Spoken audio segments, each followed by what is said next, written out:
Hey, how's it going, everybody? So, I'm here in Florida, just visiting my friend who just did a wedding. He got married. Excited for him, but I wanted to use this time to talk about this program that I've been involved with Second Use and Rooted in Rising crew. Rooted in Rising is basically a program designed around bringing mental awareness, support, education, and help to other creative entrepreneurs and content creators like myself. But this is specifically designed around African American males because the statistics show that African American males are among one of the few minorities that suffer the most from mental health issues. Some of the stuff that I learned in this program is that,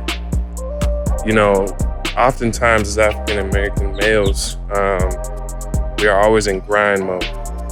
And we've been brought up with understanding grind mode and having to grind, and not realizing that when you're grinding, if that is the term that you use, in a sense, you are, the definition of grinding is breaking something down into small bits or powder. And in a way, we're doing that to ourselves through our work, and we constantly work and we never take the time, either because we feel like we can't or we just don't know how to work on our well-being and our mental state. And so within this program, I've learned a whole lot. I've learned how to better take care of myself so that I can be a better artist, a better music producer, be a better human in general, and be more efficient with everything I do. And so my question to you guys is, there's 7 pillars of wellness that either consciously or unconsciously we're all participating in every moment.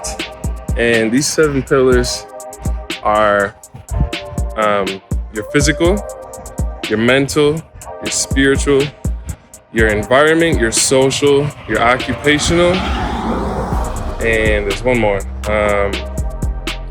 Let's say spiritual. I believe there's one more. I'm blanking on the other one. But at any given point in time, we are participating in one of these. And financial. That was the last one. In any given point in time, we're participating in one of these pillars of mental well-being. And so the goal is that we need to be balanced in these different 7 elements that we're participating in. So for example, a lot of us, I can assume, are always participating in the financial realm. We're always trying to get our finances on track. And if we're constantly focused on finances and not giving any room for anything else, then your physical goes down, then your mental goes down, then your environment, everything else goes down, right? So you have to figure out how to balance all of these things. And I think it first starts with just education. Once you understand the importance of any one of these things, then you begin to become more aware of factoring that thing in to your everyday lives, right? So one that I'm very big on is environmental. And by environmental, I mean your surroundings. Because oftentimes your surroundings dictate how your day is going to go, how your month's going to go, and that dictates how your year and how your life is going to go. And one of the key things that you want to make sure that you have set up in your environment is you want to feel safe. A lot of African American males in their environments today do not feel safe. And I don't know if you've ever not felt safe. I'm sure everyone has, but you just can't get anything done with that feeling. There's always a constant anxiety behind it, and it inhibits you to be able to do anything productive thereof, So for me, environment is all about keeping, a clean home, keeping a clean space where you can actually work, surrounding yourself with good friends, good people who inspire you, who you look up to, because, if you're keeping a bunch of people around you that just hold you down or just make you feel depressed or just tell you about their problems too much and, nothing constructive, you're just literally going in the opposite direction in terms of building a strong environment for yourself. Another one that I participate in heavily is my physical.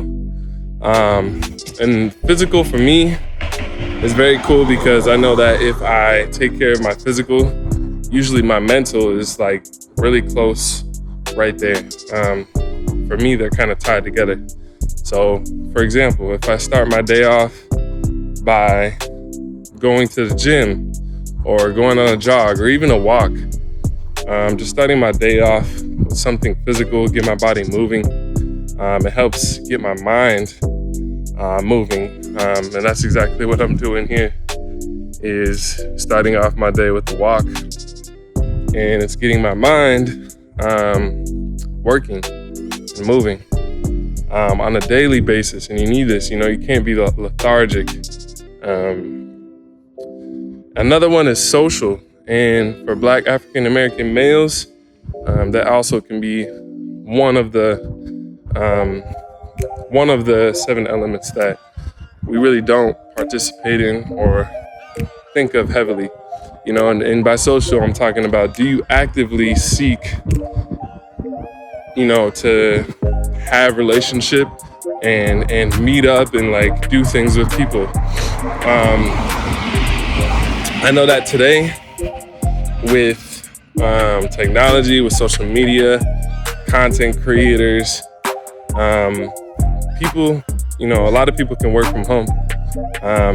And because of that, there's a lot of disconnect. A lot of people don't see other people. Or possibly they just see people, maybe you see people that you just don't want to see. So, what can you do to actively try and meet up with people and have connection? One of the great powers and great things about being human is connection. We all want to feel like we're connected to other people and other people appreciate us. That's one of our biggest driving reasons behind anything, is that we do this so that other people can appreciate it and other people can appreciate us. Right? So, and obviously we have occupational. Occupational is simply what you do with your time for work, for example. Do you actually enjoy what you do for work? Making money is one thing, and maybe your job satisfies the money requirement, but it doesn't satisfy the occupational requirement, which is, what you are actually investing all your lifetime into.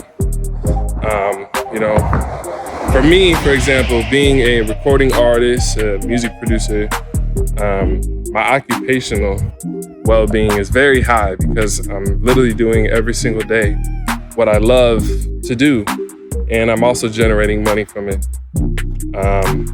But for a lot of people, they get into a job situation just because they need money, but they never think of the occupational.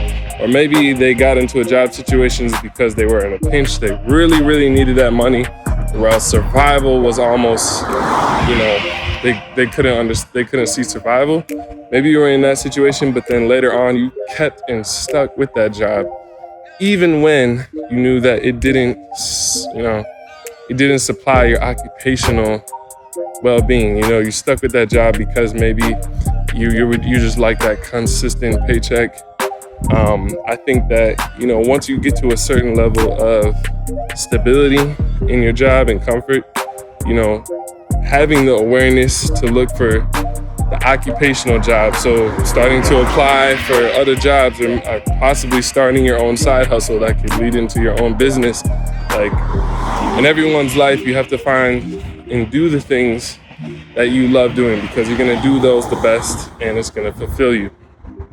So all this to be, all of this that I'm here talking about is to be said about, filling up your cup. How full is your cup? And when your cup is overflowing, that is the moment in time when you can actually, give more to someone else, because you have excess.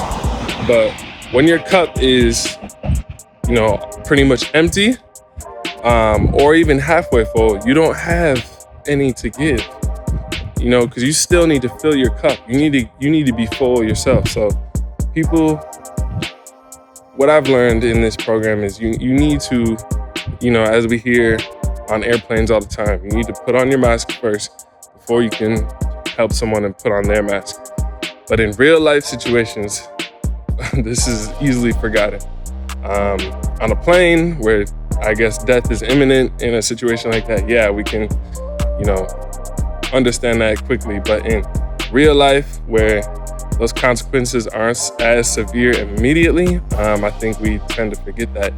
So you have to feel as though your cup is completely full before you can help another. And when that cup is overflowing, all that excess water that is overflowing over that cup is what you can give to someone else. So we're just about done wrapping up in this program. It's a group of guys. We meet every Wednesday, and we're all based out in LA, and we just talk about mental health, mental wellness, and being. And I can't tell you how much the program has done to shape my understanding of mental well-being, and just helping me move forward as an artist, as a producer, as a human. So I wanted to share some of what I've learned throughout this program since I've been in it since September.